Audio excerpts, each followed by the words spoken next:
What's up, everybody? Welcome back to another episode of the Venomcast. I'm your host, the one and only Mr. John K.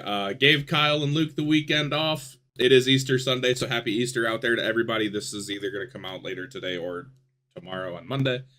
But I'm very excited. We have an awesome guest here today. One of the people that was like, I have a webcam, let's do this thing. Kevin Sargent is here. Very excited to have you in our recording studio. This is gonna be awesome. Thank you so much. Yeah, I'm excited. I've been looking forward to this for a long time. You are one of the OGs. You have been here Yep. since season. Well, you've been here on and off since season 1, Yeah. which I'm sure we'll talk about. You and Paul Sargent. If you guys don't know Paul is the consummate gentleman. Elder statesman of Venom. He is freaking awesome. I love Paul. I'm a big fan of Paul. But yeah, man, welcome. Glad to have you here. I know. Yeah, thank you. I know we talked about it before we started recording. There is the driver spotlight, which this is turned into the driver spotlight essentially. Yep. We updated it. It's easier. 1 hour, bam, or 2 hours in the case of turn 200. Done, over with. So make sure, if you haven't already, it's in the Discord. Go and read that. It's great. We'll probably touch on some of the same stuff in the podcast, but man, I'm so jacked up. 62 career starts, 3 top 5s, 7 top 10s, the owner of Raging Moose Racing. I think you have Paul, Rodney. Is there somebody? Yeah, Josh Jackson. Josh Jackson. I think even if we didn't have Paul, we would be the oldest team ever made in Venom. Even if we took Paul out of the equation. Jeez. It used to be you and Andy. Was Jeremy there too then? Or was it just you, Andy, and it was me, Dad, Andy, and Steve, I believe. Oh, that's right. Was the first iteration of Raging Moose. Then Luke Peterson ran with us for a little while. Raging Moose has an amazing history of creating great drivers after they leave the team. I mean, Andy was really good for you guys when he was there too. I believe that win at his first career win at the Roval, I believe that was driving for you guys, was it not? Yes. Yeah. Okay. I think it was. Yep. And I think Luke I don't remember if Luke. No, he was off before. I think he didn't win for us. I don't think, but he came close a couple times. Yeah, Luke was really good. Garrett snatched him up with a quickness. Yeah. Garrett has a tendency to do that. Yeah. So how did you? Tell us your background. Like, were you obviously a race fan beforehand? We can see the diecasts in the background. Did Paul? I'm guessing Paul got you into racing. Absolutely. He always watched on Sundays. That's the whole reason I started watching was, sitting down with him. He'd have it on TV. I'd watch it. We actually went to the first time we went to New Hampshire. Why am I blanking on the name of the track? Anyway, New Hampshire Motor Speedway. I was trying to come up with the city, but we went to New Hampshire Motor Speedway the first year that NASCAR ran there. It was me, my dad, and my grandfather. And that was really, we've gone to some local races and stuff before that. But once I got and saw an actual, fairly big track and got to see these cars on it, I think that was what really hooked me into racing. That's awesome. So when would that have been? Oh, it was a long time ago. I'm not even sure. I was in high school. It was a long time ago. I don't remember exactly when, but. The Google machine is telling me 1993. Do you remember who won the race? I do not remember who won that race. I'll give you a hint. He's on your track. Up above you. Oh, was it Rusty? Yeah, it was Rusty Wallace. That's cool. I think that was. No, I was a Rusty fan then. I can't believe I didn't remember that. I mean, Yeah, man, that is so cool. So were you there? Did you? It was not like a yearly thing. Did you guys go to it every year or? No, we went that year, and then quite a what was I was 14 Mm. back then, and then when I was in high school and early college, we went to Michigan, and Oh we've wow. seen a couple, and we've been back to New Hampshire a couple times. Yeah, and We actually had hot passes one year when we went to New Hampshire not too long ago. oh Um, really? my brother and I, my brother and I, my brother got the hot passes, and we kind of surprised my dad with them, and That's actually got to hang out back there. And I tell you, those pit stops they do, watching them on TV does not do those pit stops any justice. They are so much faster live when you're standing right there. It's that's incredible. that's insane. Um, so yeah, you live in Maine. Yeah, For the people that don't know, Paul, I thought also lived up there, but he lives in Indy. So me, Dad was born and raised in Maine, I got you. Okay. and Um, we moved quite a bit. He was an insurance auditor for Liberty Mutual, and so we moved actually quite a bit. And he had been living in New Hampshire when we first started racing on iRacing together, and then fairly recently, a few years ago now, moved out to Indianapolis to be closer to my stepmother's family. I got you. Yeah, me and Paul are neighbors basically, like a 2 hour Yeah, drive from Paul. pretty close. Um, he worked for Liberty Mutual. That's awesome. He did Does for he his entire career, pretty much. I mean, I think he started with Liberty real shortly after he graduated college, and he was with them basically for life. The real question is does he know Limu the emu? I don't think I think he might have retired before Limu came. Really? Oh, come Yeah, on. So Paul, I know we need to they were just petition. revamping it. I remember him telling me right after he retired was when I think they revamped the whole thing, because he was telling me they did this huge study and determined that yellow was the most attention grabbing color. So Yeah, that's why Liberty Mutual has yellow all over everything now. yeah, that makes a lot of sense. Wow, we need somebody needs to write Liberty Mutual and get Paul in a damn commercial, and Yeah, somebody needs to get him a Liberty Mutual truck because I think that'd be awesome. yeah, Um, yeah. Paul, as we were talking, well, before we can get in how you got into Venom, how did you guys get into sim racing? So I've played racing games my whole life. I remember when I was a little kid, we'd go to a pizza place, and I have no idea what it was called anymore, but I remember they had pole position, Mm. and I would stand there. I would just beg my parents for quarters all night long so I could sit there and play pole position. And then we had the Atari 2600 or whatever it was, and then I've had at least one of however many video game systems there were through each iteration. So like we had the Nintendo, and they had Days of Thunder was on that, which was an awesome game because you could control the pit crew too. Um, How have I never so heard of that before? oh no, like you'd pit and you had to control the pit crew to change the tires and gas it up and everything. That's freaking awesome. Um, and then I started as soon as NASCAR started making games, I was playing those. And how I really got into iRacing was, I think it was around 2014. I had just gotten the new NASCAR game after there'd been a long stretch where they didn't release one. And my wife had bought me the steering wheel for my birthday. She got me a Logitech 920 for my birthday.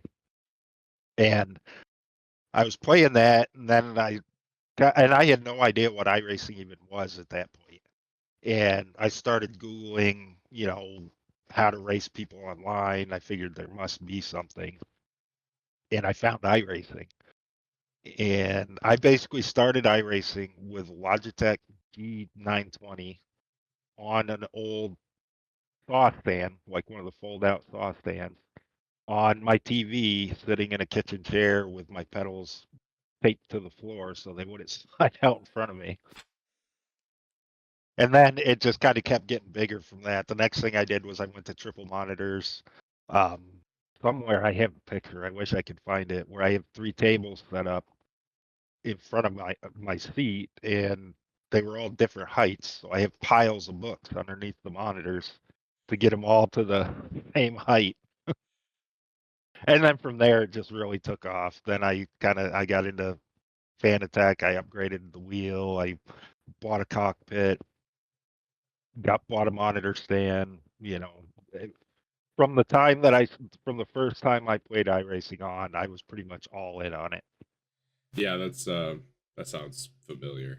Other than like the triples and the cockpit because I'm broke, but spent my money on the wheel and pedals, and boy, it's Yeah, that's like the one thing. If I could upgrade it, I don't know if my PC would be able to do it, but triples would definitely be the next thing I'd want to do. I know running it like at Nathan's, he's got triples and all that stuff, and I'm like, man, this is pretty sick. Like you can see so much. You don't realize how much you lose this way when you're just like all you have is this box and you're just here. Right. Yeah. It made a huge difference for me. That's insane. So how long did you get Paul into sim racing then? Yes. Basically, I had been running iRacing on a laptop, and then when I got the triples and everything, I had to buy a computer. The computer I bought it used, and it wasn't good enough. I found out. So my wife knows actually a lot more about computers than I do, and she helped me build one. Oh, that's awesome. And then I think it was either the first Christmas after I had gotten into it or the second Christmas after I had gotten into it. Myself, my brother, my stepsister and brother, and my stepmother all got together and basically got him everything he would need to get started. Oh, that's awesome. And he was the same way. He's still running that original computer, but he upgraded fairly quickly as well, going from one monitor to three. And it took him a little bit. It was just recently he upgraded from his Logitech 920. He got into Fanatec, got the new CSL DD when that came out. So him and I hadn't been iRacing a lot before we got him into it as well. That's so cool. I just think that's awesome. Like my story, because I haven't really told this, but my dad, my whole family was into NASCAR, and my dad had NASCAR 2005 Chase for the Cup. Fucking awesome. Yeah, I love that game. He used to kick my ass. I didn't get to play it very often, but he would absolutely whoop me on it. And I'd be sitting there, doing the kid stuff, doing donuts, and he's out there winning the race. He's like, "Oh, you're doing donuts for me?" And that's when I was like, "I'm not losing to you ever again." So I started practicing as much as I could, and we never got our rematch after that. But but like I got him. I think it was when it definitely was because I was still at my mom's house. I got him to hop on my T150 when I had it. And he was like driving he wanted to drive a Formula 1 car of all things. I was like, what the hell? Like, you're a NASCAR fan. Why do you want to drive this? And he was sitting there and like I just saw the video the other day on my Snapchat memories. That's what made me think of it. But it was so cool seeing him do that. And like he's asked me a million times, and I'm like, dude, just get a PC. Like, just get a computer. And then because I know if he just gets a computer, he'll get the stuff and he'll do the same thing. But yeah, so okay. So now moving on. This is a lot easier with a co-host, by the way. They keep me on track better. Shout out Kyle and Luke. I hope you're enjoying the day off.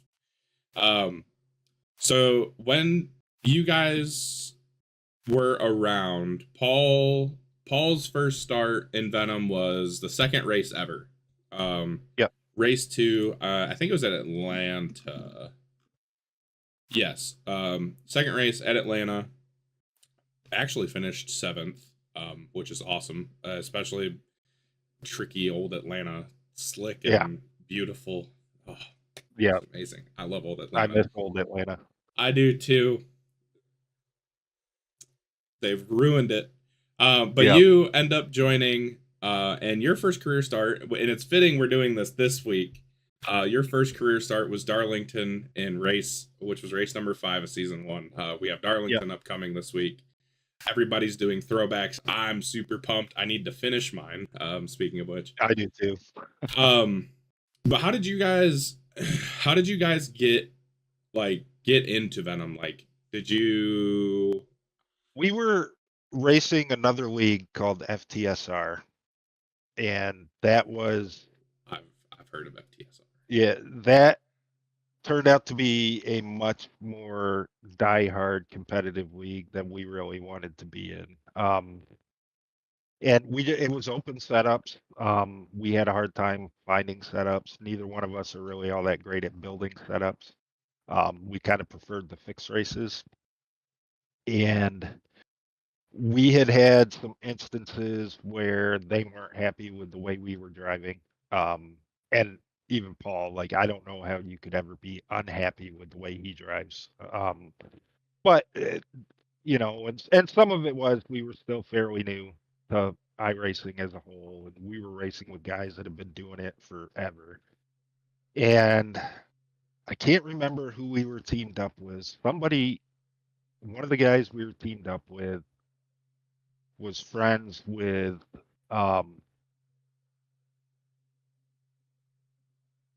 I don't even remember that now. He's friends with one of the guys that started Venom. Hmm. I don't remember if it was Brendan or if it was somebody else, but he had come over and he ran the first race, and then he was telling us about it and asking us to come over and race. And so Dad did first. I was still kind of trying to hold an FTSR. At the time, that league you had to buy a charter in that league for like $25, and I had already bought the charters for the team, so I kind of wanted to finish it out. Yeah. And then Dad told me how much fun he was having running Venom, and so I finally came over and, like you said, race 5 of the first season, and then just kind of went from there. We were kind of all in on Venom from then on. I feel like did Andy run FTSR too? I think He did. yeah, It that's was what I Andy thought. ran it. I think Steve Bruman may have as well. Okay. But one of the whoever it was we followed over, he had gotten booted from the league actually, and I don't think he ever came back. And I wish I could remember his name now. Oh, Jeff And Langston. for some reason, yeah, I think it was Jeff. If I remember right, he's the one that told us about Venom and got Hmm. us into Venom. The last I heard, Jeff was building a house. Somebody said he was coming back for Nashville, but they clearly lied to me. Just to throw I'd me like off to my see him game. come back.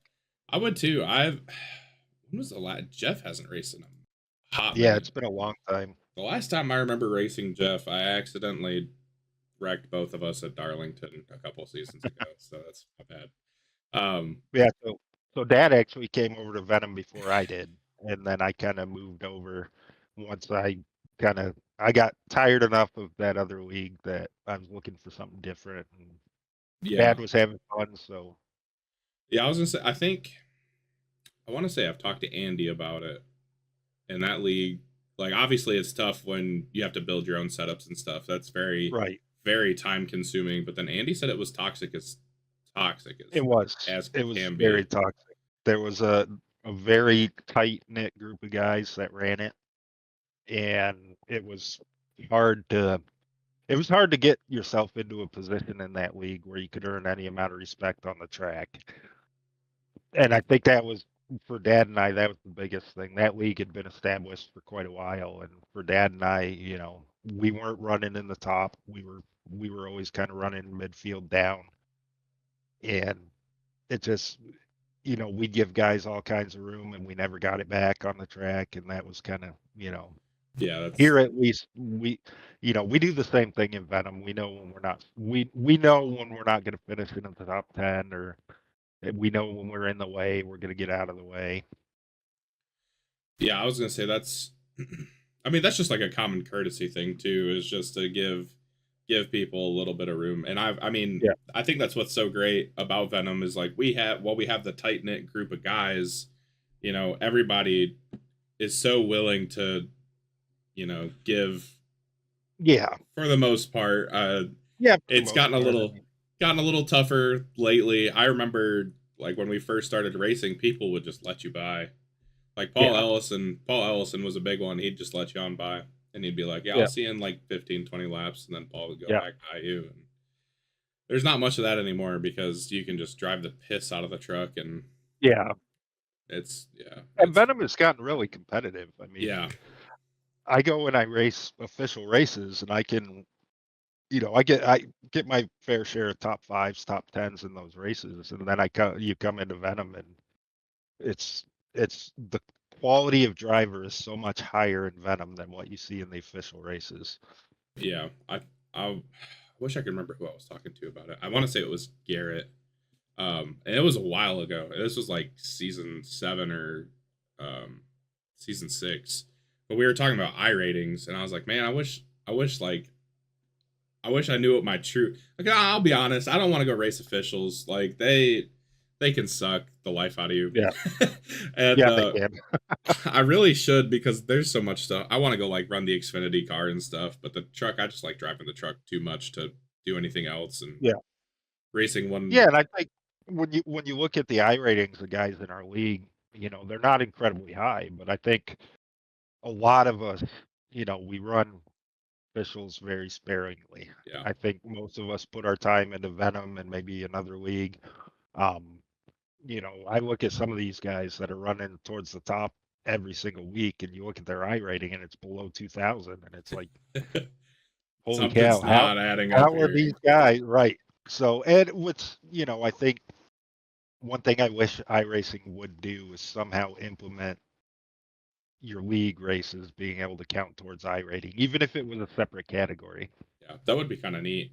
I am curious. I do get curious.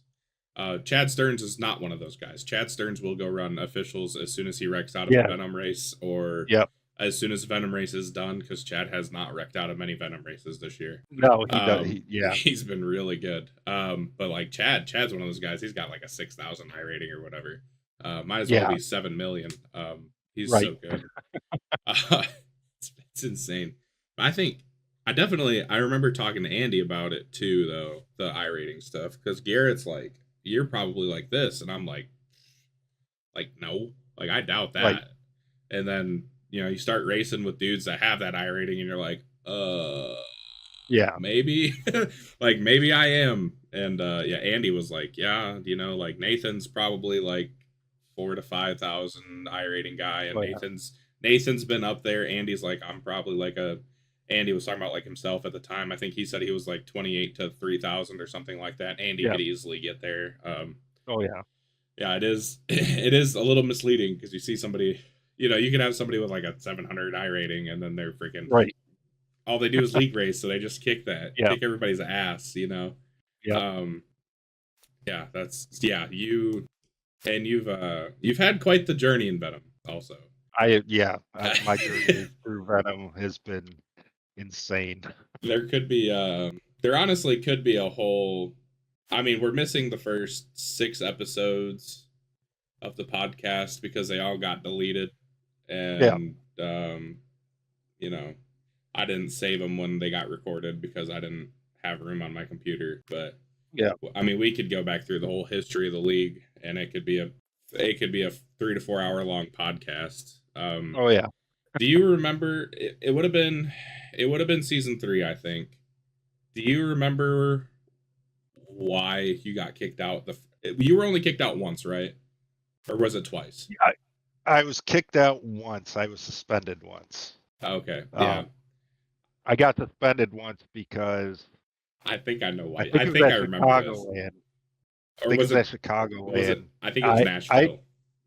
It might have been Nashville, I think it and was I Nashville. qualified second. I think it was either second or fourth. I was starting on the outside, and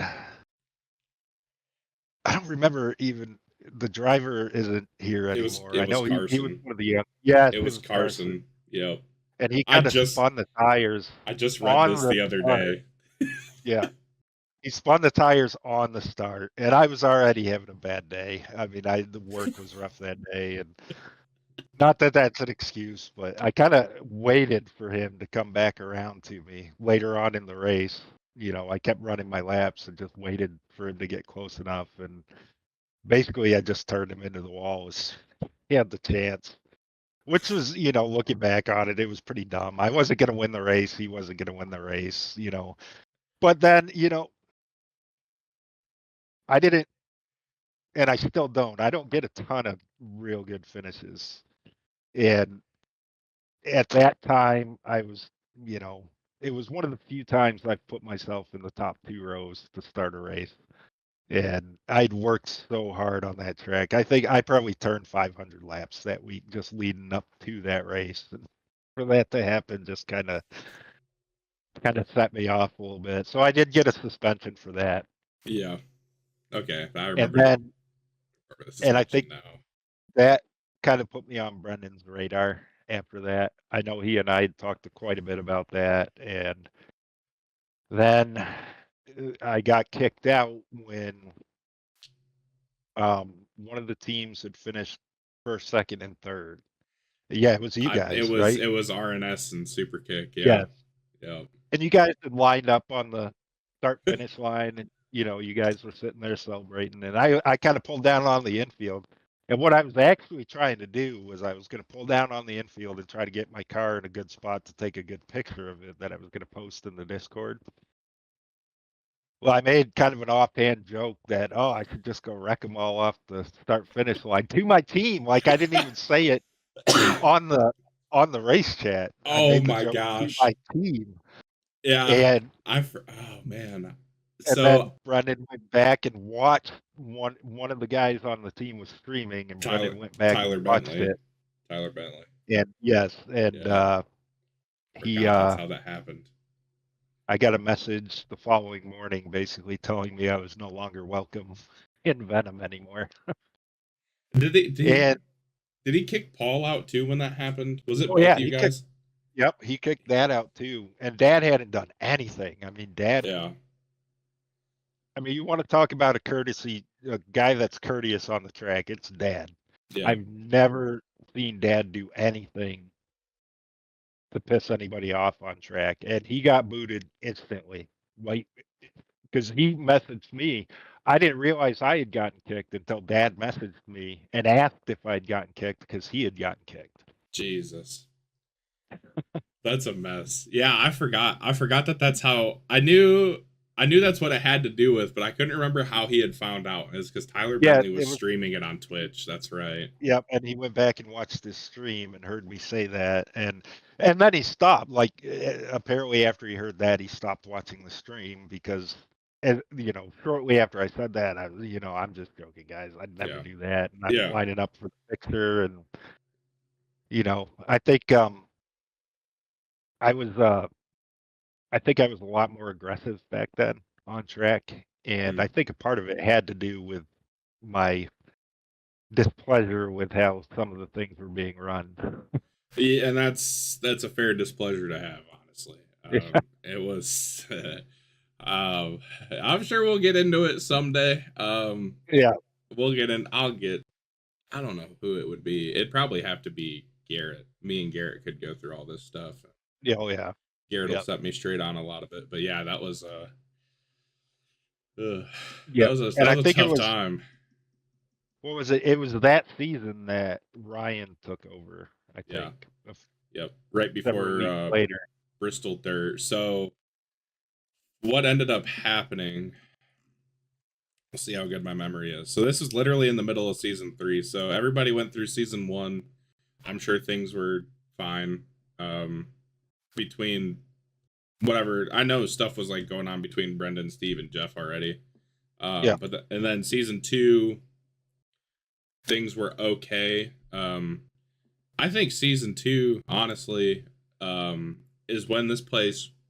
I mean, I joined in season 2, and this is when I think this is when everybody started to get super close because we'd all just hang out in Discord together.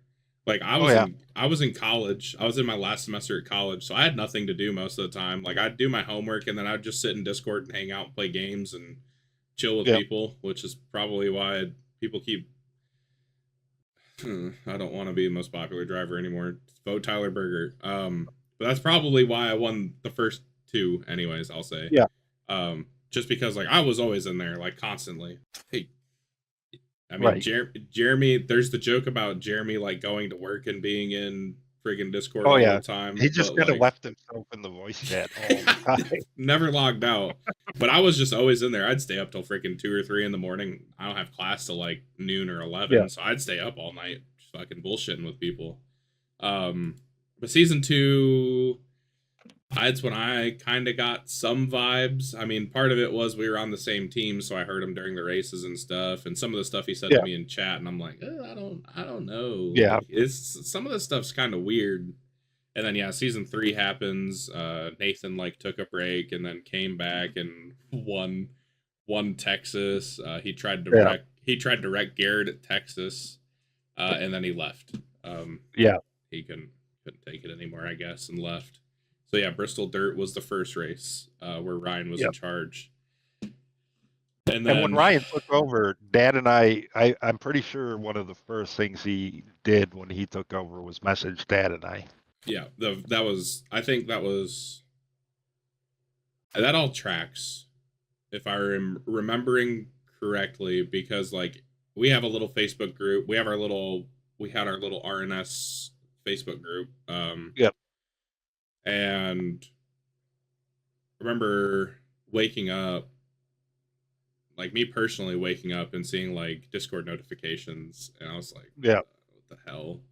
And like scroll, and I saw one for announcements. I was like, click, and I read it, and I was like, oh, okay, like that Yep. is because we had just all talked.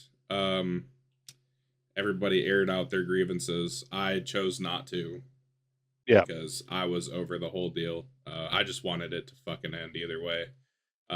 Either going to do something different or something changed and we stayed here. You know, whatever happened. Yeah. I'm not going to go too deep into specifics. That's for a different day. But then, yeah, he was just gone, and big message that said Ryan was in charge, and I was the first one Yep. awake out of everybody in the group chat, and I was like, did y'all see this? Yeah. And Ryan's like, what the fuck just happened? Yeah. And looking back on it, it's really too bad because the league became everything that Brendan had wanted it to be. I think Yeah, Brendan had this vision where we'd all be, great friends and tight, and yeah, we'd talk and stuff, and it kind of became what he envisioned after the fact. yeah. Except for the part where he wanted us all to basically be his little NPCs at the same time, also, which True. which That was also I wasn't a fan of. But yeah, I yeah, mean, at the end of the day, yeah, that did that part of it, yeah, it became a thing where we all just literally just became a big old family. I mean, yeah, I'm better friends with a lot of the people in here than I am with people I went to college with for, yeah. you know, for years that I'm not friends with anymore, or people I went to high school with that I was friends with that I'm not friends with anymore. And it's, we've been in Venom for about the same amount of time that Yep. we were in school. So it's kind of nuts. Yeah. Yeah, it is.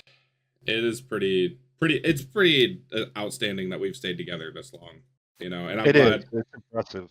Yeah, that was one of the I remember that was one of the first things when Ryan was like, what the fuck do I do now? And we were all like, well, you can invite some people back that didn't, because like Jeff and Steve had gotten kicked, you Yeah. had gotten kicked, your dad had gotten kicked, Jeremy had been kicked out. And I think um Steve got kicked because he was on the team also, if I remember right. Because Ruman yeah, was racing. He was on RMR at the time. that sounds And right. I think our team basically just got booted right out. Yeah, that tracks, honestly. But yeah, everybody came back, um, except for him, and Yeah. yeah, yeah, pretty cool that Yep. we're still all kicking. We're all badasses. It's It is. I fine, mean, 9 seasons. We're in season 9 now. Yeah, That's an impressive run for a league. yeah, it And is. then you guys are doing this Bristol race and stuff like that now, where Oh some yeah, of you guys get together in person, and it really became it. I look at it's much more than just a racing league at this point. It's a group of guys that enjoy being on track with each other and enjoy talking to each other off the track, and it's really become I think it's much bigger than just being a racing league at this point. I agree with that 100%. And we're always.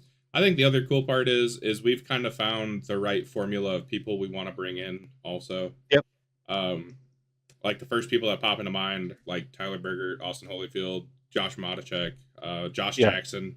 Um, he's great. I mean, all people yeah, people with completely different, varying skill levels and yeah, backgrounds and how long they've been around doing iRacing and stuff. And those are, I mean, Tyler came to mind because he's on the top of the people of the list of people online in Discord, but yeah.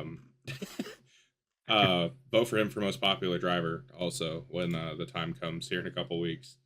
So yeah, and um, there is one other thing I want to talk about in Venom before we move on. You have quite possibly one of the best. It's. I mean, I forget it happens sometimes, but when people bring it up, I can't. I just laugh every time I think about it.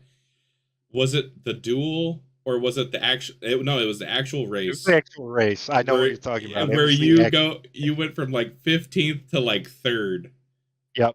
Yes, Everybody started wrecking, and I was in 15th, and I said, you know what, screw it. I'm just putting the pedal down, and I'm gonna go. that is one of And my. that's what I did. I mean, it's It amazing. it looked really cool watching the replay back from the driver perspective. Because I almost hit 2 or 3 trucks coming through that. I didn't miss them by much. And then was it Ryan that wound up finishing second? I think it might have been Ryan. I'm trying to He had, find it, or was he had it? talked about maybe throwing a block on me as I was coming out of that wreck. I think he was doing like 75 miles an hour, and I came through that wreck at about 180. What season was that? Now that I've said it, I can't even remember what season it was. Was it season? Was it? Might have been 6. You finished fifth in season 6, which is what it might have been. I thought you finished on the podium. No, I thought I did too, because I think I finished third in that one. And then I did the same thing at Talladega that season. I basically drove through a wreck very late in the race to put myself I don't up remember. towards the top in that one too. Gosh, I'm terrible. But that is definitely that Daytona through the wreck to get myself on the podium was definitely, or maybe it was fifth. I don't remember, but that is definitely one of my favorite moments of Venom for It me. was season 4. Okay.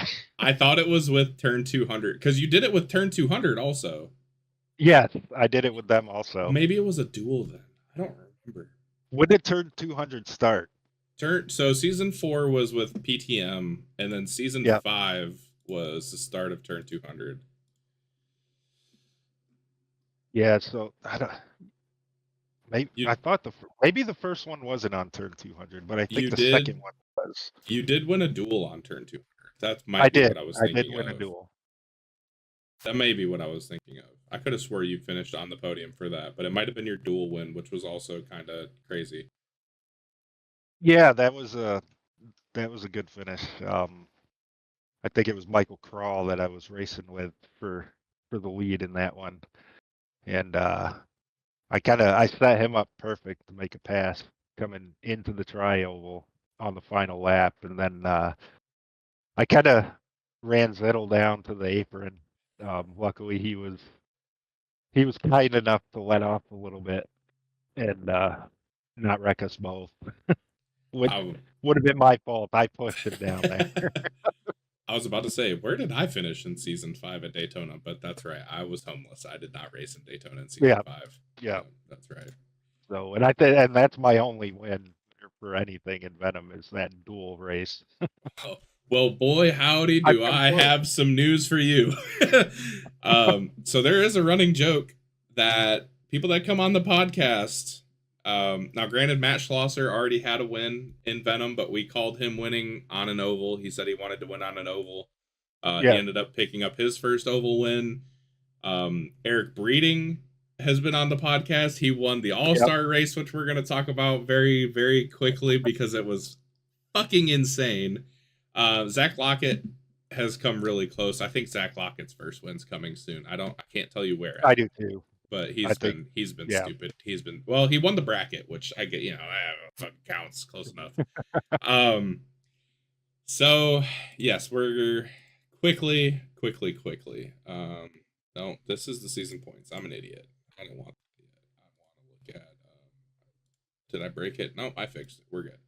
I want to look at the race results. Um, we went to right hand turning Monza Oval, yes, and it was awesome. that was insane. That was It so was fun. fucking cool. I loved It it. was.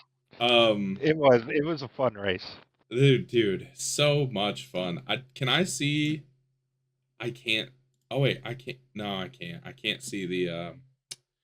Damn, I wish I could see the open. The open was insane. Yeah.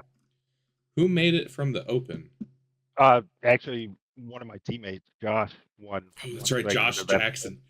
Josh Yep, he got Jackson made himself it. in. Eric and Austin Holyfield, or Paul and Austin, I think it may have been. Yeah, I I think think so. that's right. I think it was Paul and Austin wrecked each other coming to the line in stages 1 and 2. Yes. Yep. It might not have been Austin. Who am I trying to think of? It was Paul and somebody. I was watching Paul. No, it may have been Austin because Austin didn't make the show. 1, 2, 3. I'm missing somebody that. Hell, I don't know. Oh, Yeah. Corey. Corey won a stage. That's Oh, right. yep. Corey is Yep. the other one. So, Josh makes it because I think it was Paul and Austin wrecked. And then Paul and Austin wrecked again, and Corey made it. And I'm like, bro, like Paul's got to win this third stage, and then Paul got freaking like wiped out early. Yeah. And That was easy to do there. holy shit, one of the best finishes I've seen is freaking Yes. Eric and Mark Dillon Jr. like this at the start finish line, triple zeros. I think Yeah. it tied for the closest finish in turn 200 history, if I'm not mistaken. And I was shocked that it was still that close at the end of that race. Dude, on that track. That was crazy.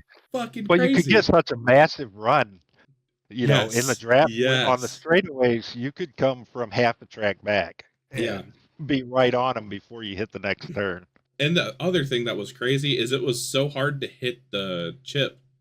You could get really close to hitting the limiter, and you just wouldn't. Yeah. It was a great setup. It was. So the open finish happens, and this is what's crazy. The open finish happens. Mark Dillon actually won the open by .0002 Oh yeah. Yep. over Eric. Like it gave Mark the win. So then, like, snap decision, league council's like, we're putting Eric in the show too. Like, fuck it. It's the All-Star race. That was a good choice, I think. It was a great choice. Eric ends up winning the All-Star race in another just crazy finish. Luke and Josh Freed are like bouncing off of each other and fucking like flying through the air. I told Luke, so we're coming out of 1 and 2, and I said, hang on, Luke, the help's coming in the middle of 1 and 2, because I was gonna push Luke to Kingdom Come. We were either not coming off a turn 4 or he was winning the bitch. Yeah. Or that was my plan, at least. I don't know if that actually would have happened. But freaking Jeremy, the thing about you're going backwards, and it is hard to kind of judge what's gonna happen. Yeah. And the setup, as good as the setup was, it'd get a little funky off the corner. Oh yeah. And Jeremy, especially out of 4. Yes, because out of 4 was nuts. That dip coming out of 4, and if you hit that if you were still turning when you hit that dip, you were gonna lose it. You were gone. But Jeremy turned me, and this is the first time this has ever happened. Jeremy turns me coming off a 2. I go upside down. I thought I was gonna throw up. I don't race in VR. I race on a single monitor, and I was upside down, and I was like, "Oh fuck!" Like I was like holding onto my wheels so hard. I was like, "Holy shit!" Like I'm gonna fall out of my chair and everything. It was a fun race. And Luke, and the other crazy thing is I ended up in Ryan's windshield. And Ryan was one of the ones at the end that almost won the freaking All-Star race. It was, I mean, we had 4 people that finished within less than a tenth of a second of each other. Yeah. That's nuts. It was Yeah. awesome. Ryan like gave Eric a big shot as they're all wrecking, and Eric crosses the start finish line first as they're all just wrecking the shit out of each other. Yeah. Um, That was insane. So good news for you, Kevin. You've been on the podcast now. Talladaga's coming up soon. Coming up. I really like Bristol too. Dad and I tend to run fairly well at Bristol until we make a mistake. So yes, if I can keep it mistake free, I like I think it's either going to be Bristol or Super Speedway are most likely to be my first win in Venom. Bristol does happen to be like that place. Yeah. If that makes sense. Like that's the place where a lot of stuff in Venom history has like oh yeah. like Ryan winning most popular driver, I think season 1 and season 2. That all kind of stemmed from Bristol season 1, me being whatever the fuck I am. I don't even know what I am.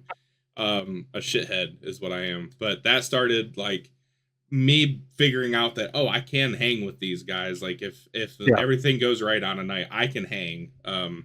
That happened at Bristol. Andy getting a freaking awesome win that in the same race. Yeah. I mean, Bristol's the place of magic. So it is. like, as much as it would break my heart to not get the jar of honey that I want really bad, if you won Bristol, I would be so excited. If you win any race, I'll be super pumped if you win anytime. Obviously. Yeah, I think it's going to come eventually. I think it's just for me. I don't think I'm ever going to be one of the guys that is going to just drive away with a race. But if I hit the strategy right, like Charlotte was a good example. I look back at Charlotte this year, and I think that was probably one of my best races that I've put together the entire time I've been in Venom. I hit the pit strategy right. I was up in the top 12 before I even pit for the first time. I think it was one of my better races, and I think for me so I tried some different pit strategies because I know I'm not gonna be up front all the time, and a couple tracks this year already I've kind of short pit it, and then at the end I'm making a long run and everybody else pits, and all I need is that caution, and then the caution never comes. Yeah. Been there a couple times. Yeah. Charlotte. Charlotte was a nuts race too, because it was. I ended up. Did I take a drive through at Charlotte? I think I did. I think you did. I definitely did. I took an EOL. I had not a great race at Charlotte. It was going. Charlotte was, it turned into, I don't even know what it turned into. It turned into a mess at the end, for me, anyways. You ended up finishing 6th, which, like you said, really, really good finish. Yeah. For me, I'll take that every time.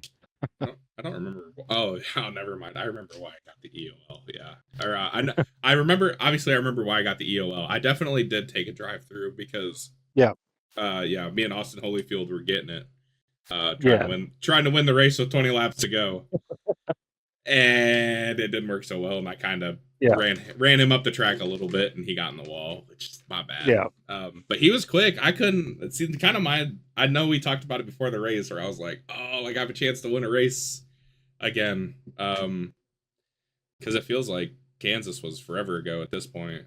Now I'm getting to the point where I'm like, I was pushing way too hard, and I knew it as soon as I started doing it. I went to throw that slider into 3 and 4, and he gassed it. He stayed in the gas on the outside, and I was like, yeah, you're a fucking idiot, dude. You just put yourself in a really bad spot. To myself, I was saying that to myself. I wasn't saying that to anybody else. But I knew it as soon as I went in the corner. I was like, you're a fucking idiot. I was like, But that was a great race up until 40 laps to go. Yeah, dude, it went super green. Fell apart. I was, that turned into a fuel strategy race. Andy was gonna win that race, I think, on fuel strategy. Yeah, I think he was. Yeah. He was 1 lap to the good. I was 1 lap short. Yeah. and I wasn't gonna make it. Right. I already And knew see, I that's wasn't gonna where make it. that's where I wanted it to stay green. I was Yeah. good.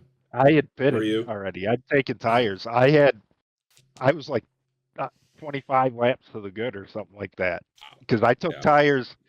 I don't remember if I took them under green before that first caution in that whole rash of cautions. I Mhm. think it might have been I pit under caution in that first one, Yeah. and I was good to the end.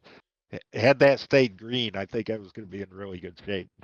I think there was a caution. It fell weird, which is why I ended up being on the strategy I was on, and Andy too, and a couple other guys. I wish I would have thought to pit on the one to go because I had already made up my mind. I was like, I'm gonna try and save fuel, try and win this shit. Yeah, Like, I was like, I think that's my only chance left, and I should have, like, with the EOL and everything, I should have just ducked down pit road one more time and tried to put yeah, a little bit more fuel in it or fuel save better under caution or something instead of being. I yeah, would probably would have been half a lap short instead of 1 lap short, but like the difference would have been different. Okay, like I could have yeah, made it. I could have made it a little closer. But Andy wins his first race of the season at Charlotte. His first win since like race. I think Phoenix was race 3 of season 7. yeah. So And big that time. blows my mind that he had that much of a drought in Yeah, between. I definitely thought he had snuck a win in last season, but Andy finally freaking back on the wagon or fell off the wagon. I don't remember what the saying is. And was running really good last week at Wilkesboro. Like super good. Andy freaking blew by me about halfway through the race. Like I was standing still. I don't know. I don't know what I did. I had run long runs. Um, I'd run a couple of really long runs in practice on Monday at Wilkesboro, Yeah, and I was fine. Like one run, I was like a little all over the place, but not as bad as I was in the race. And it was like I was like, yeah, oh, I was literally like, that is the first time in a long time I have just been hanging on, and I'm like, oh my god, like what the hell did I do to my tires? yeah, And I busted my ass. I yeah, busted my ass straight up. Brought out a yeah, yellow, embarrassing as shit. Um, my only goal, I wanted stage points, and I was sitting there trying to hang on. Josh Matichek went around me, and Hayden I think was to my inside, and I went to gas it up off of 4, and I had been struggling off of 2 a lot. Like could not put the power down off of 2. It was yeah, insane. But I off of 4 I was fine, and I went to put the power down and busted my ass. Shit yep. happens. Oops. North That Wilkesboro is a tough that one. sucked. That's a tough spot. Yeah, Yeah, it was. and that was another one I pitted.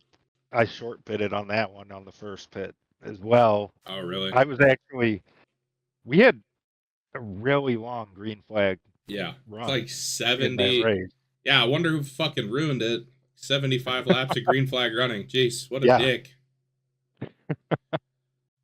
but I short pitted because I was expecting more cautions than what we got, Yeah. and I short pitted and it stayed green long enough that I almost drove myself back onto the lead lap. Holy I think cow. I was, yeah. I mean, I was running. I came out of the pits on fresh tires, and I was running like 9/10 of a second a lap faster than anybody, than people that stayed out. And Yeah. I almost drove myself Jesus. back onto the lead lap. But That would have been awesome. I had expected a caution, and I thought maybe I short pit, I get some track position when the caution comes out, and then it just never came. Yeah. Well, that makes sense because, like, looking at the Sim Racer Hub race results, Brody had 51 fast laps, which I don't know how they calculate fast laps, but whatever. Kevin Sargent had 19, which was second out of anybody in the race. That's insane. Yeah, Yeah, I freaking. and they probably all came from when I pit under green. It was probably That's the awesome. 19 laps after I pit under green. Yeah, that was. I mean, like, I was prepared for a long run. I kind of had a feeling, I had a good feeling Monday, and Yeah. I do not know what I did. I did something way wrong. Like my right rear was like 80, and it was Oh, on geez. fire, and it was like it Yeah. was hot, and I was like, holy shit! Like, I hate that I brought out a caution because I would have much rather just been like out there just struggling. Yeah, I did it to myself. I have nobody else to blame. yeah. Um, And I honestly, fuck, I kind that of was bad. expected to do better there than I did because I like short, flat tracks. Hmm. I mean, one of the things I'm always trying to get guys to do is run at Oxford, and I love that track. It's short, it's flat, and it's wide in the turns. We still have to 1v1 there in something. Yes, That's yeah. still a thing. I have not But forgotten. you guys were nice enough to set up that Halloween that we ran at Oxford, and Yep. then That was somebody spun me on the pace lap coming to the green. So, Don't know who that would be. Definitely wasn't and me. I still came back and did all right there. I love Ah, that track. yeah, But that's like we Wilkesboro should. was one I kind of expected I would do fairly well at. And Yeah. I think I probably would have had I not tried to gamble with the pit strategy. Well, and you're a pretty decent short track racer too. Like, I feel like I always see you hovering around like the top 10, and I mean that's tough to do. There's a lot of Yeah, dudes that are way too good. yeah, Um, yeah. So the second half of the race, after the caution came out, we did not have an 80 lap run under green, no, but we did. I would say for being all packed up, we did pretty decent. yeah, I like went back and watched it, and there wasn't that many cautions. Like, I think I pit with 20 to go, and we ran. The last caution came out with 5 to go. yeah, Like, that's pretty. That's pretty good. That's pretty yeah, good. Um. yeah, So yeah. So the second half kind of devolved, turned into a pit strategy game. I think the last time Brody pitted, Brody ended up winning the race. It's his second win of the year. I yes, think Brody pit under that caution where I spun out, and I think that was the last time he pit. Um, yeah, I ended up driving to second. I had the EOL after spinning myself, and I spent however many laps after that berating myself and forcing myself to take really good care of my tires because that yeah, was important. I did a much better job, obviously, because I didn't spin out again. But a yeah, caution came out. I was starting to catch the back. So having the EOL, I was stuck behind a lot of guys on old tires that tried to wave yeah, around and didn't. I think they did wave around, but they were just on old tires, still maybe a lap or two down. yeah, And so a big gap opened up between that back group and then the like lead pack group. yeah, And I was starting to run that lead pack group down, and I had started kind of to really get in a good rhythm and figure something out. And then that's when the caution came out, and I was like, "Whoa, I don't know what to do." So I stayed out for that yeah. one. And yeah, that caution came out on like 140, and I was like, "Might as well try it." Like, I have nothing else to do. Right. Like, there's 20 Yeah. laps left. If it goes green, can try and do something. If it doesn't go green, I think Zittel really shout out to Kyle because Kyle said like, "Oh yeah, those other guys have like 17 laps on their tires or something," and I was like, yeah, "You can make a pretty big difference with like 5 to 8." I was like, "Yeah, we'll Oh try yeah. it, whatever." Um, so yeah, I drove up to second, and the caution comes out, and I don't know if I was gonna get there or not. There was 5 to go when the caution came out. I was like 1 second, 1.5 seconds back of Brody, and Yeah. Andy goes, "Well, you were 6/10 of a lap faster than me, and me and Brody were running the same lap times." I was like, "Oh Yeah. man, I would have got there at least." But Yeah. that last restart, that kid's such a good driver. He Oh yeah. freaking he backs. So what he did is we're coming to take the green, and he backs the pace way down on the, and I should have just maintained pace car speed because I don't know what would have happened, but I should have just done it and seen if I get Right. yelled at. If I get in trouble, I get in trouble. Like, oh well, but I maintained caution car speed and he slowed down. I don't know what I'm supposed to do, so I just slowed down with Right. him, and I was kind of like watching him, and I looked up to see the green light, and I saw him go, because we were pretty deep in the restart zone, and I forgot how slow we were rolling. So Yeah. I forgot, I was basically like, I was at like maybe a quarter throttle with how slow we were going, and I fucking jumped on it and spun the shit out of the tires, and I was like, well, there it goes. Like, hopefully they Yep. just wreck behind me and I get another try at this. The little shit just whipped my ass. But Brody earned that one. I tried to catch him. I He was gonna did. try and slide it off in there and door the shit out of him and try to win the race in 3 and 4, but I couldn't get there. Probably a good thing. I probably would have wrecked us both. Yeah. Um, Matt Schlosser finishes third. Tyler Logan in fourth. Andy, who had been running really strong, he ran me down from a long ways back, but that second half of the race, he was all over Brody. But a good fifth place finish for him after winning at Yeah. Charlotte 2 weeks ago.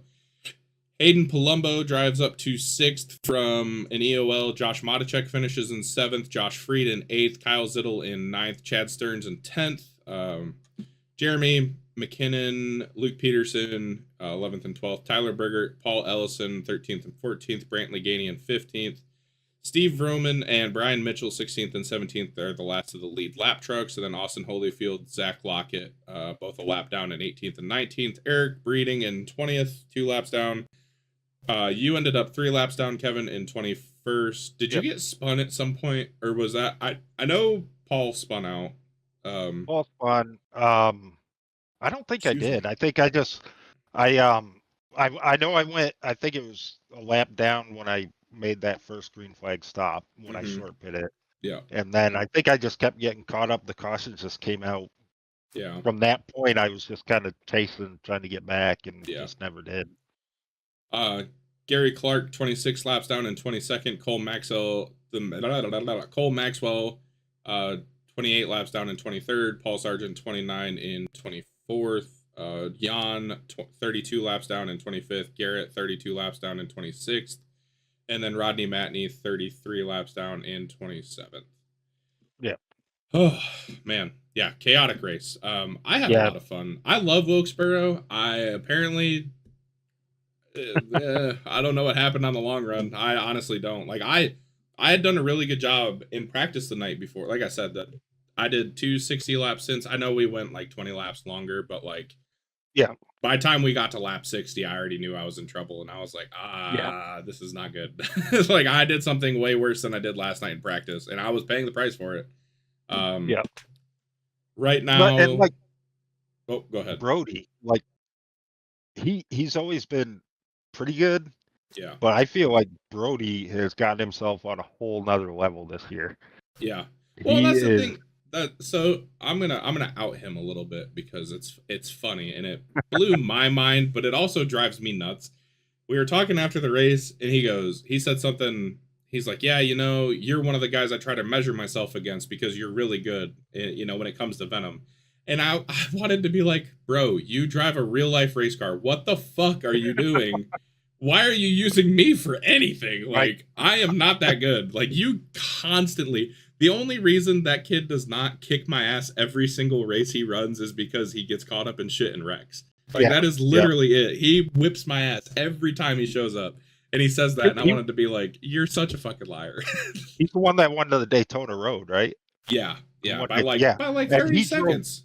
Yeah, he drove away Yeah. on that track. Like Dude, nobody was touching him. I wish I could see his inputs. I would love to see his throttle control because it's Yeah. gotta be magnificent. Like, Oh, absolutely. he is good. There's a reason that Brody drives real life race cars, and Yeah. there's a reason Brody Yep. got to test a late model. Like, he is really good. He is. So that being said, his second win of the season puts him 11th in points. So he wants to make the chase. He's not going to be here for the championship race, which stinks because if he was able to keep himself out of trouble for 5 races, and he's got a really not to pump us up too much, but he's got a good group around him that could. Yeah. I mean, it kept me from just self-destructing completely at the end of last year. Like, that's a good group to have around you when you're trying to compete for a championship. Yeah. As much as like obviously like me, Luke, Hayden, we're all trying to win it as well. But like we're the ones that could be like, Brody, like, you need to shut the fuck up and just go do Brody things, you know. So it's kind of unfortunate that he's like, he wants to make the chase really bad, which is, I mean, that's great. Yeah. I respect the hell out of him for it, obviously. And he could, I mean, he could win He could. Absolutely. he could win the first 4 races and it not even be a race when it comes to championship race. He's like, all right, I'm Right. gonna go run Legends for a whole week. See you nerds later. Um, but I digress. The top 10 right now, if the chase started this week, be Matt Schlosser, Chad Stearns, 1-2. Matt's got a 40-point lead over Chad. I mean, Matt's on a different level. He has 30 Yeah. incidents, which is one of the lower totals in the league. Yeah. For the people that have run 12 races, I should say. Chad has 20 more incident points than he does. I have two more than Chad. And me and Chad are 10 points apart from each other, but Matt's 40 points ahead. He's just he's on a different level this year. He is. Luke's in 4th, Hayden's in 5th, Andy's in 6th, Josh Freed is in 7th. Josh Freed's one of those guys. Good Sneaky. Could be like, if people start really messing up, Josh Freed easily could win a championship with the chase format. Josh Modicek in 8th, still in the chase. Zach Lockett took a provisional last week.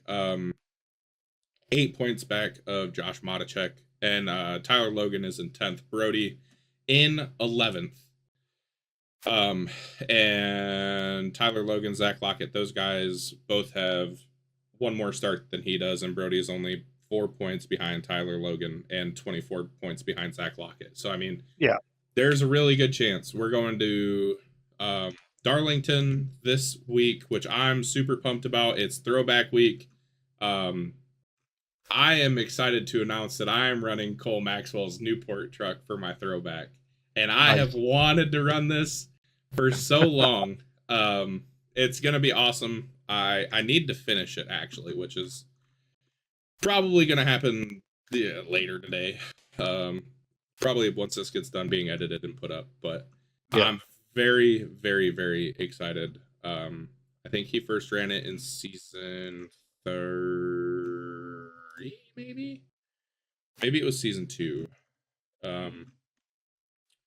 But I'm very, very excited to run that paint. Do you want to divulge what you're running, or are you gonna?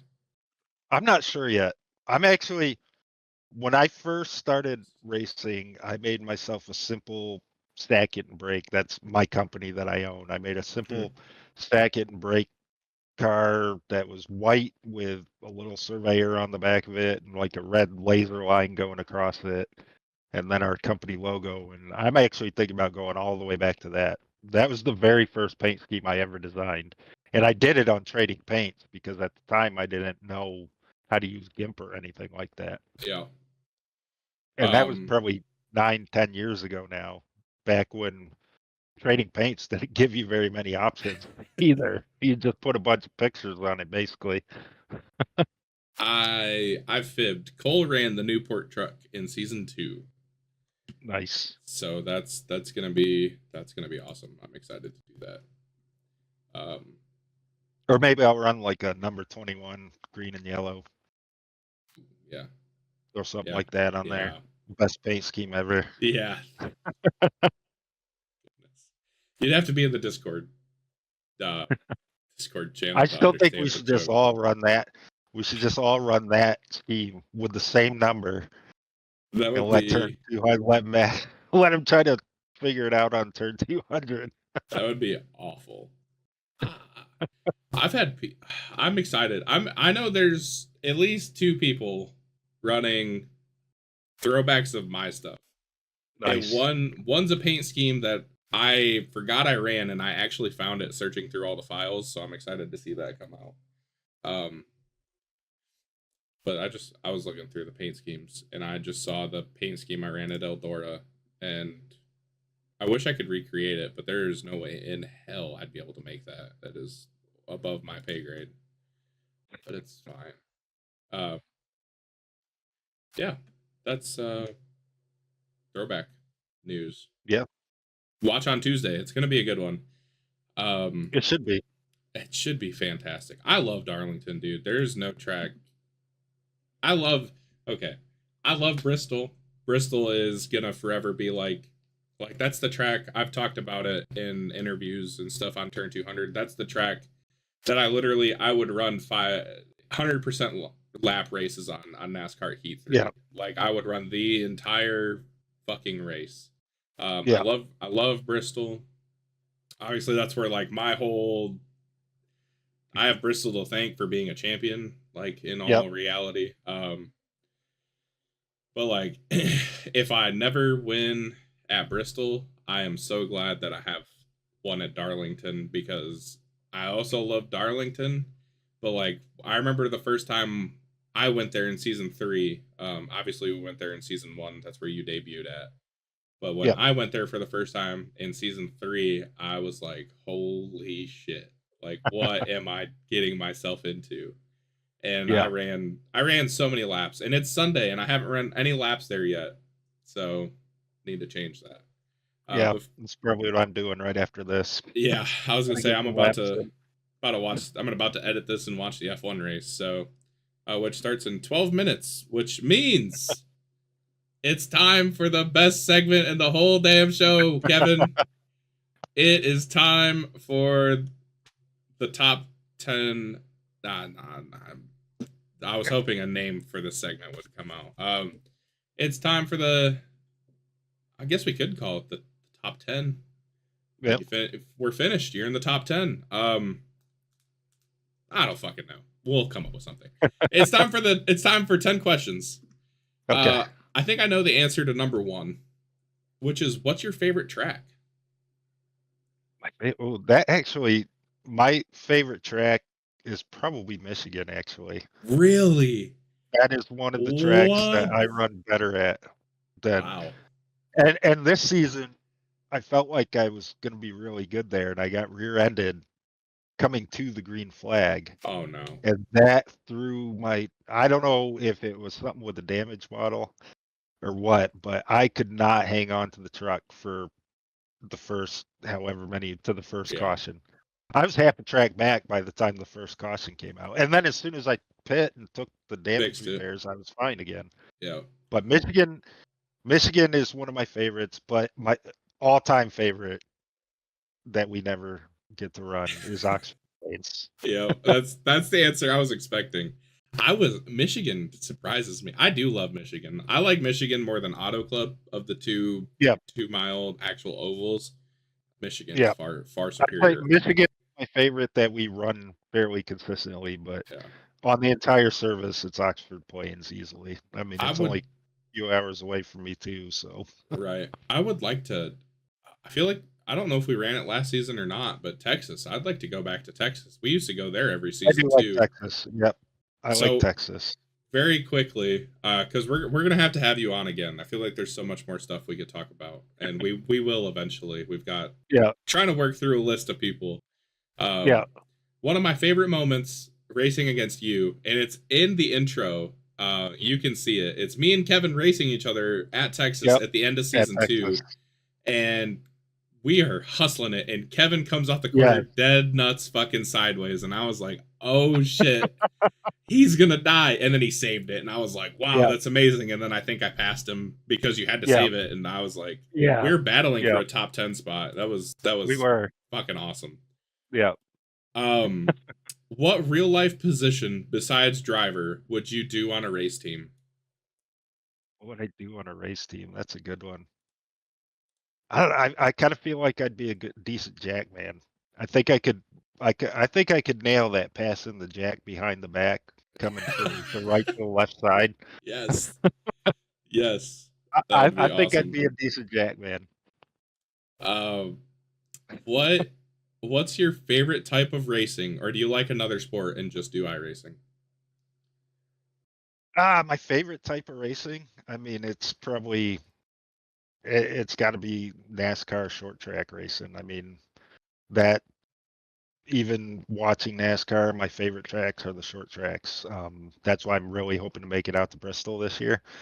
That I don't see a lot of short track. I've never seen them live really, so Yeah. I'd love to, but growing up too, I mean, especially back with the older cars, short track racing was where it was at in NASCAR, beating and banging off each other. And Yep. I mean, as far as my favorite type of racing, that's got to be it.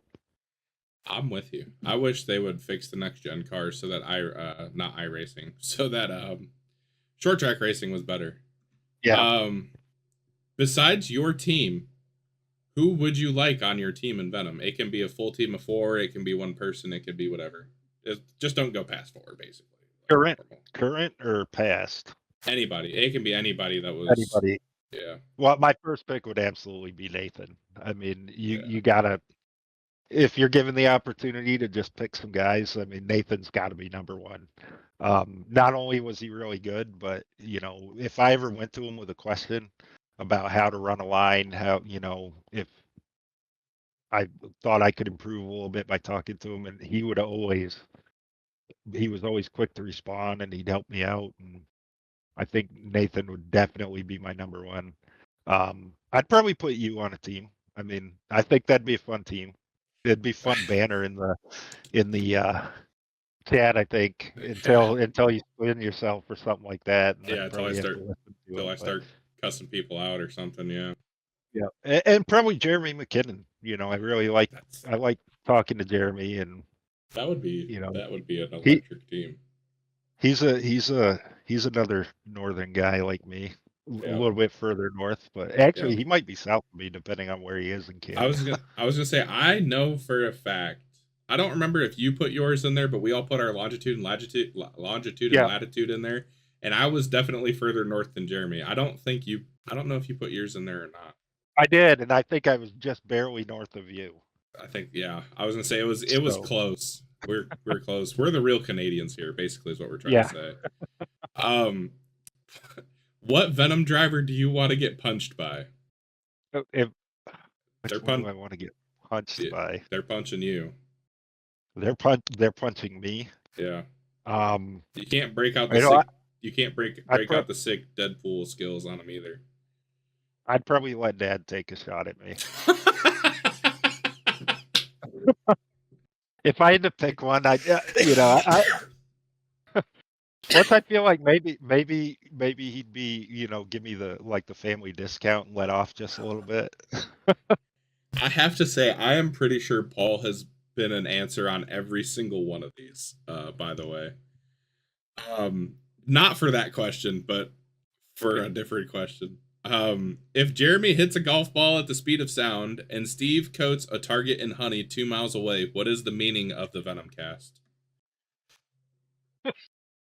What is the meaning of the Venomcast, given all those variables? Yeah, I have no idea. I don't even know the answer to this question, honestly. I don't know. I mean, I can tell you what I think the meaning of without all the variables. I mean, I think it's the Venomcast is an awesome way to get to know some of these guys that aren't necessarily, super active in the Discord or, aren't getting interviews at the end of races and stuff like that. I love the podcast. I love going back and watching it every time it comes out. I mean, I think I've watched every single one of them. So I just see the podcast as really a way to, learn about some of these guys in the league that you might not necessarily know otherwise. That is true. Speaking of that, I can't say who our next guest is going to be, but if I can, or who I want it to be, if I can get him on, it'll be awesome. It won't be next weekend because I have to go home next weekend. Who is the Venom Truck Series' sexiest driver? Driver. I bet you can figure out which one Paul has been the answer to the most. I watched that one. Didn't Luke say Paul for that one? I think so. Well, actually, I think Paul's been the answer to number 10 the most, but we're working our way there. The sexiest driver. Boy, that's a tough choice. I mean, I've seen Luke. Luke's not bad. I mean, Luke's a pretty decent looking guy. Plus, he's got the whole preacher thing going on. I mean, kind of like the preacher's daughter thing. Oh boy. Oh boy. If you were a wrestler, what would your entrance theme song be? Oh. That's probably my favorite question out of them all. That is a good question. You know what I think I'd go with, just because I've been super into it recently, is Ronald by Falling in Reverse, because it is one of the heaviest songs you will ever listen to in your life. Oh, I'm And gonna have I've to go been listen to it. all I haven't listened to Falling in Reverse in a minute, but I'm gonna have to go listen It's to a that great now. song, super heavy. Starts off heavy right off the bat too. Like there's no build up. It's Heck just yeah. it's 100% from the first beat. What is your most memorable Venom race? It's got to be that Daytona race when I went through the wreck. I mean, I still think about that one. Sometimes it's kind of dorky, but sometimes I'll actually cue that up when we're getting ready for Daytona, Yeah, just to try to remember how I did that a little bit in of case I have to little do bit it of again. film review. That I is think that's awesome. easily my favorite moment. Uh, who would you let date your daughter in Venom? Um, This is the one that Paul's actually been the answer to a bunch for obvious reasons. yeah, I don't know if I'm not sure there is one. I'm not sure I'd let any of you animals close to my daughter. I think that's the right answer, honestly. Knowing a good chunk of us, the correct answer is none of you animals. I guess if I had to pick one, it'd probably be a guy like Luke or Nathan or some of God, these guys that I know are. I would not let Nathan anywhere near my You daughter. don't No, think Nathan no, seems like hell he's though? no. No, I talk to Nathan on damn near a regular basis. There is no way in hell I would let him anywhere near my daughter if I had one, if they were the same age. I'll go back to my original answer then. Nathan, I love Nathan to death. I'm gonna let people in on something. I mean, if y'all don't already know because of some of the shit he says in Discord, Nathan is a savage individual who does not give a single damn. He is like an 80-year-old man pinned up inside of like 32-year-old's body. He don't give a single shit. He'll just tell you how it is. And it's awesome. But I wouldn't let him date my Yeah. daughter. All right, I'm going back Good to my thing. original answer then. Good thing Farrah keeps him in line. Whoops up on him from time to time. Oh man. Well, I mean, thank you so much for coming on. Anytime. It means a lot, and I'm saying this for anybody that watches the podcast at any point in time. It means a lot when I'm like, hey, if y'all have webcams, like, let me know. Well, now I know that we can use phones, so like nobody's Yep. safe. Right. But like as soon as it means so much to me when people are like, hey, I'm buying a webcam, I want to be on this, and you were one of the people that did that, and it means so much to me. Like I appreciate it so much. Yep. I appreciate it too. I mean, thanks for asking me to come on, and Absolutely. and like I said, I love the podcast. I love getting to get more of an inside scoop on some of these guys that we run with all the Yes. time.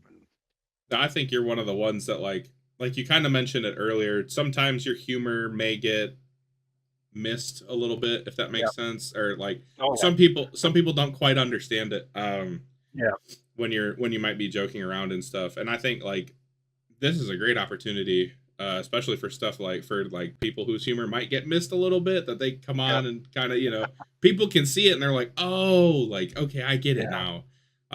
I think it's a great opportunity for stuff like that, and yeah, I for mean, you've sure. got your story is electric. Like the history lesson and Yeah, being one of the originals, one of the originals, yep, all the way back in season one. You and Paul. Paul is obviously absolute gentleman. he is. I wish maybe we'll have to get you guys on at the same time sometime, and That'd probably be a pretty good one. you'll have to be like, hey, I'm going to visit dad, and I'll be like, perfect, we're gonna do a little like 5 minute deal, we'll get you Yep. guys in and out real quick. But yeah, thank you for your time. Shout out our sponsors, Turn 200 and Motor Stardom. We got to get RJ a new truck, by the way, because RJ's truck still says NASCAR report on it, in case nobody's noticed that. I saw that the other day. That's why I said it last episode. But yeah, that's all I've got. I'm out of here. I got to edit this deal so y'all heathens can see it. All right. Thank you, guys. Thank you, Peace. John. Thanks, Kevin. I appreciate you, brother. That was awesome. Yep. Driver of the 09 Raging Moose 09, Racing Raging Ford. Kevin Sargent. Right.